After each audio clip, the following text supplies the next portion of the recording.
Good morning, everyone. In the last class, I have given you a brief summary about this chapter, and we divided this lesson into three parts. So, today we are going to learn the first part of this lesson. Let's look at the introduction of the chapter Glorious India from the beginning to 1206 CE.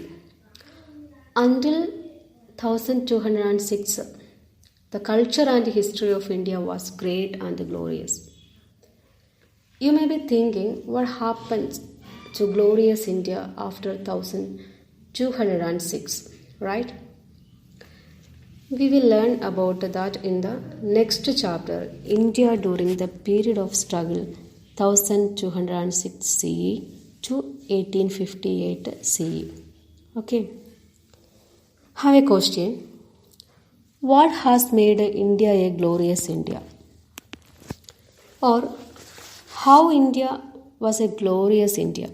We have already learned in previous classes. Let's look what has been said here. India was renowned as world leader and the golden bird. Why is India called as the world leader and the golden bird? Because of the knowledge given to the world by scholars and teachers. Our Vedas and other texts covered the subject like medicine, astronomy, Ayurveda, science, archaeology, literature, architecture, and many others. They believed in spreading the knowledge in every corners of the world. Moreover, many foreigners came here to study and gain the knowledge. Ancient India is the period when India was known as Golden Bird. Its factor is that India's wealth. Second, India had a naval supremacy in ancient time. Indians travelled in powerful ships and reached Indonesia, Malaysia, Australia, Philippines, Japan, and Korea, and they established their political and cultural empire there. The ports and naval power of ancient India were in a very developed condition. Then, the periods of Indus Valley civilization, Vedic civilization, Ramayana and Mahabharata. Indus Valley civilization is regarded as the best in context to architecture. Vedas are the storehouse of world knowledge, and Ramayana and Mahabharata are mythological epics deals with the fights for justice.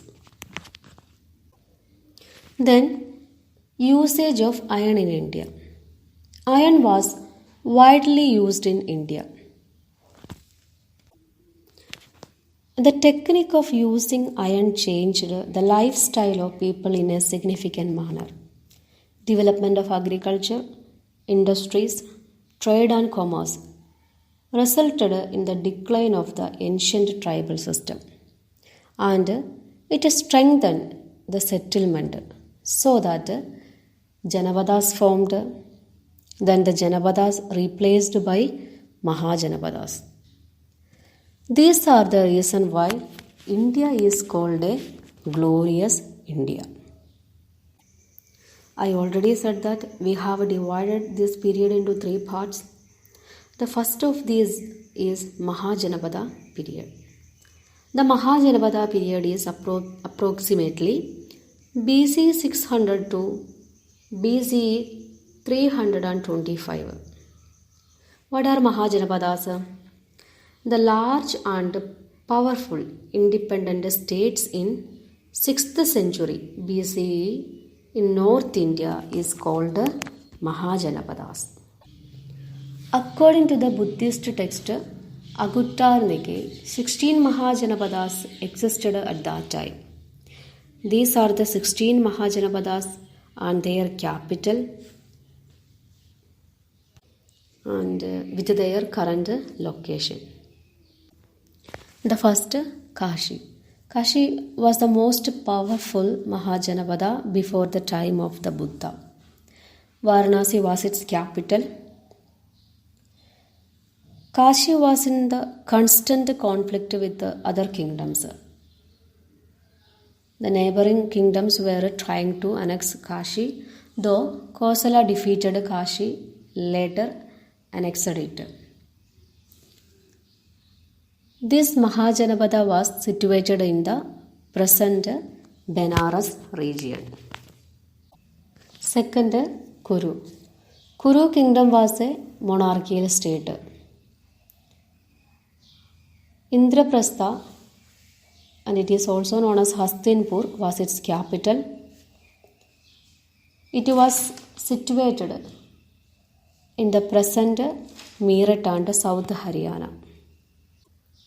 Third, Anga. Anga was a great center of trade. Later, Anga was annexed in Magadha. Anga and Magadha were separated by river Chamba. Chamba was its capital, and its present day location is Bhagalpur. Then fourth, Magadha. Magadha was one of the most prosperous kingdoms of ancient India and one of the most prominent Mahajanavadas. For many years, Padaliputra was the capital of Magadha. Later, Girivraja or Rajgriha made as its capital. Great Indian empires, including Mauryan dynasty, originated in Magadha. And Gaya and Patna are the present day location of Magadha. 5. Vaji.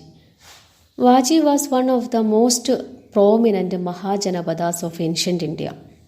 Apart from Vaishali, Videha and Mithila were its capital, and it was situated in present Bihar. Then 6. Malla. The Mallas of the Malla kingdom are described as powerful people. It was a republican state. Like other Mahajanavadas, Malla kingdom had monarchical forms of government, but later moved towards the republican form of government. Kushinagar, it is also known as Kushinara or Kushwadi, was its capital, and its present day location in Uttar Pradesh. Then 7. Chedi. The kingdom of Chedi had a great importance in Hindu epic Mahabharata. A city named Suktimadi has been described as the kingdom's capital.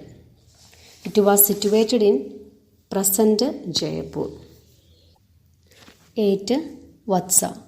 Vatsa, which was located near the present day Allahabad in Uttar Pradesh. It was a monarchical form of government. Vatsa's capital, Kaushambi, attracted many wealthy merchants. 9. Kosala. Kosala was the biggest and most powerful kingdom with Ayodhya as its capital. The capital had divided into 2 parts during the Buddhist period, northern part and southern part. Saket was northern part capital and southern part capital was Sravasti. 10. Panchala. Panchala was a monarchical state.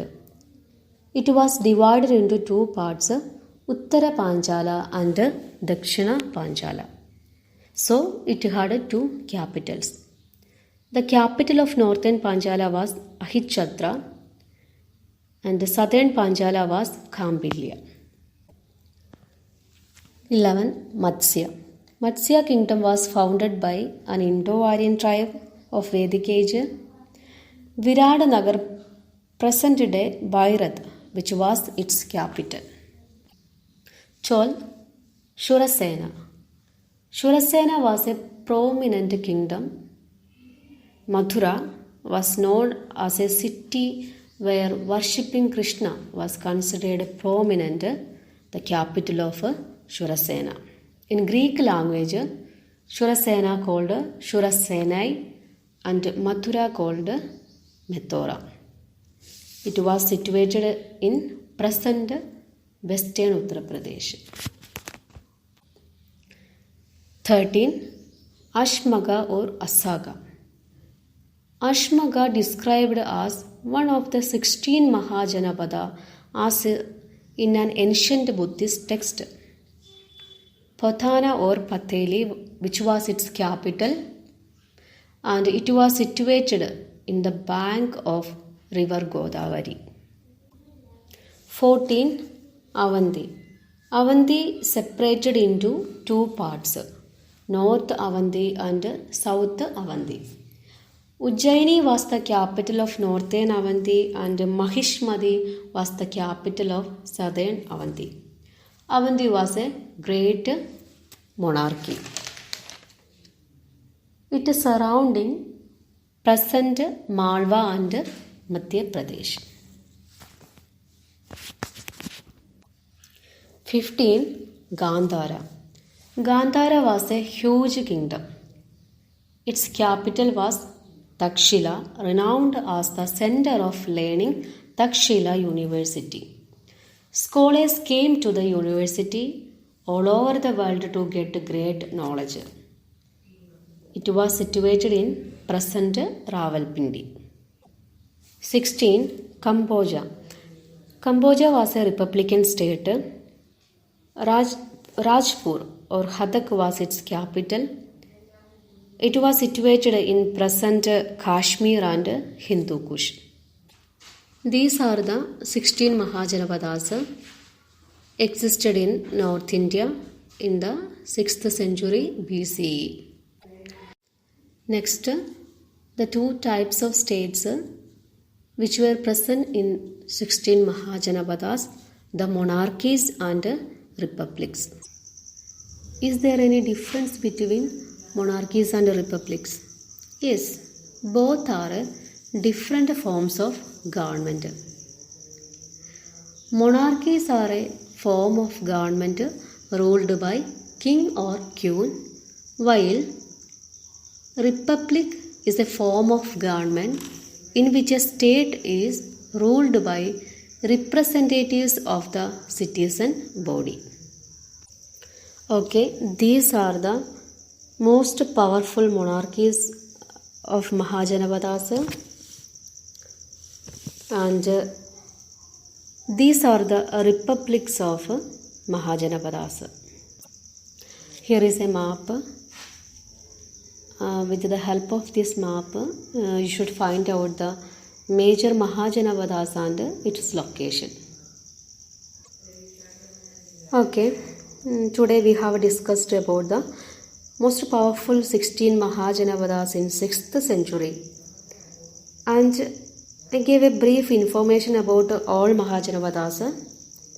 Then two types of states were present, monarchies and republic. This is very simple topic.